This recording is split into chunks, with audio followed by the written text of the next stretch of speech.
والشمس وضحاها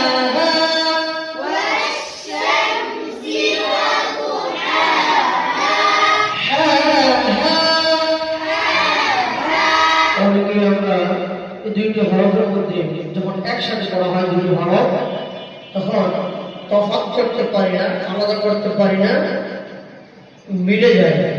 অনেকের হা হা হয়ে যাচ্ছে, আবার অনেকের হয় হা হা, হা উচ্চারণ হয় না, কিংবা আগে হা পরে হা হয়ে যায়।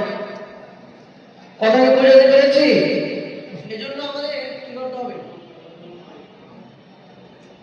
খেয়াল করে খুব সূক্ষ্মভাবে সিফাত এবং মাখরাজের উপাধি পড়তে হবে, তবেই ঠিকঠাক থাকবে, নয়তো ব্যাঠিক হয়ে যাবে। والشمس وضحاها